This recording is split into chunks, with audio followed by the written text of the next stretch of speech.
Hi friends, welcome to the next video. I'm glad to see you here.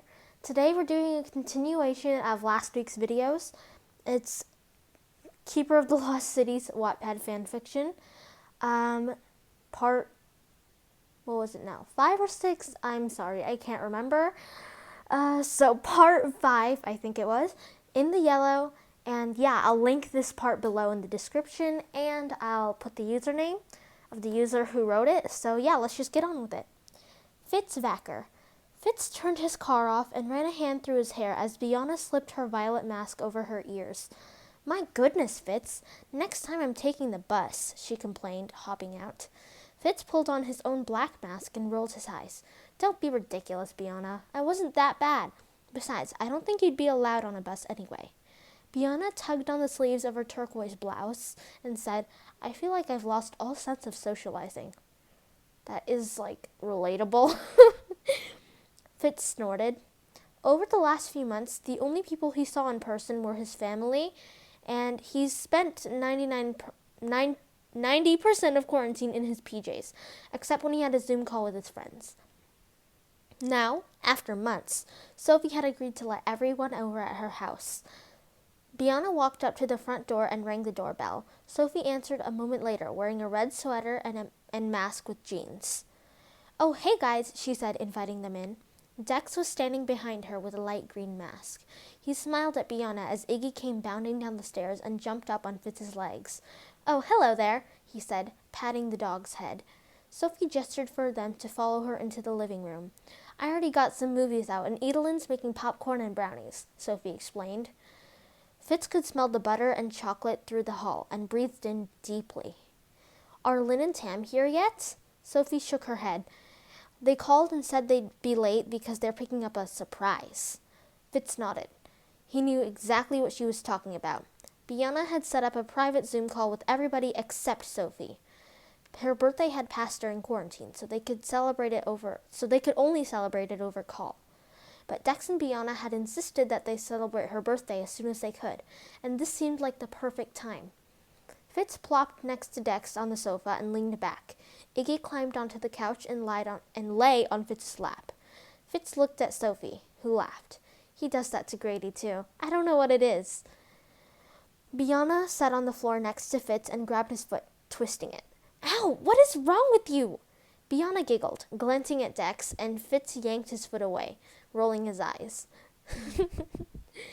Sophie got up as the doorbell rang again, and Dex sat next to Bianna. I need to show you something, he said, pulling out his phone. Fitz watched over their shoulders as Dex showed Bianna a recent video on hairstyles. Fitz wrinkled his nose. Since when have you been interested in hair? He asked Dex. Oh my goodness, tongue twisters. Dex flushed and glared at Fitz. I haven't, Mr. Baker. I just thought Bianna would find it interesting. Fitz narrowed his eyes at him. What do you mean, Mr. Baker? He asked. Bianna grimaced. Right, I told him about the trillions of things you've been cooking over quarantine. Actually, I kind of told pretty much the entire world about them. She pulled up a couple pictures of the dishes that he made. Bianna, he groaned as Keith and Sophie walked in. Keith ran a hand through his hair and flopped onto the couch next to Fitz. What's going on between you two? Gonna have another fight? Fitz flicked Keith's hand. Nothing and no. We were just talking about how sad it was that Sophie couldn't celebrate her birthday properly. Sophie shrugged, sitting on the opposite end of the couch from he and Keith. I got a chocolate cake and I saw you guys over Zoom. That's pretty much all I need. Bianna smiled. That's sweet, but totally not true. Which is why we all got you something, courtesy of Tam and Lynn. Okay, I'm sorry, author, but I really don't like how Lynn is spelled wrong. But yeah, I'll just try to overlook it, but it's kind of bothering me. Okay, continuing. The back door opened and Tam and Lynn walked in carrying a huge gift wrapped with sparkly pink and black striped paper between them. Lynn was wearing a gray, black, and light pink marbled mask that made her eyes pop. Ah, yes, mask fashion. Sophie beamed as the twins set the present on the floor, and Tam leaned back, cracking his back. I hope you like it, because carrying that through the store and around the back of your house was exhausting. Sophie ripped the paper off the box to reveal an to reveal an empty crate with a card on it. Sophie frowned slightly and picked up the card, reading it aloud. Dear Sophie, because you didn't have a proper B-Day, we're giving you this. It's a group gift, although I, Bianna, came up with the idea and Dex and Lynn thought of the present. Hope you love it. Sophie turned to Bianna and Dex and smiled, before pulling a small slip of paper out of the corner of the crate. Look in your room. Sophie narrowed her eyes at all of them and jumped up, rushing to her room. Boy, do I hope she likes it, Lynn said, twirling her hair around her finger. Fitz scooted over and patted the seat next to him. She'll love it. Lynn sat next to him and smiled as an excited squeal filled the air. I'm guessing she likes it. Sophie came thundering down the stairs a moment later with a black cat in her arms. The one paw was black, same with the tip of his tail and its eyes.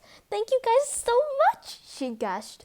I already know what I'm going to call him. She paused for extra emphasis. Panda! Lynn laughed as Sophie gently put the kitten on the floor, then pulled Dex and Bianna into a hug.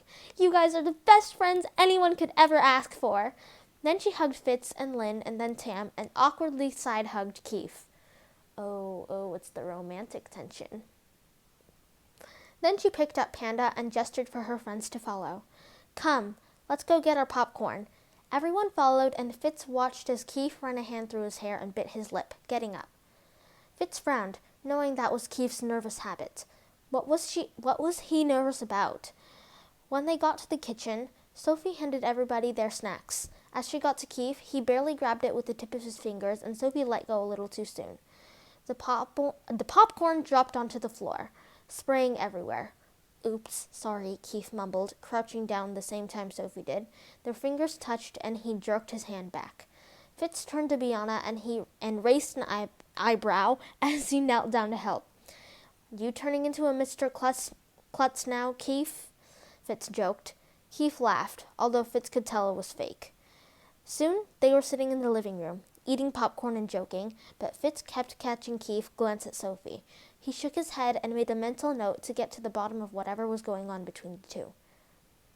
Okay, so personally, I really liked this part, and I know I've been saying that for every part, but that's because this one is so good. I really liked how it was from Fitz's point of view, and also, he doesn't act so mean in this one, but that's personally, I'm kind of biased because I never really liked Fitz except for like the first 50 pages of the first book.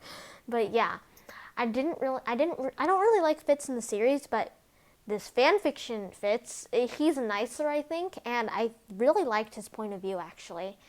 And can I sense something going on between Fitz and Lynn in this? Well, anyway, thank you guys so much for watching. I hope you enjoyed. Subscribe and click the bell button to get notified when I post new videos. And comment below if you like this one, actually. And yeah, happy watching. Bye!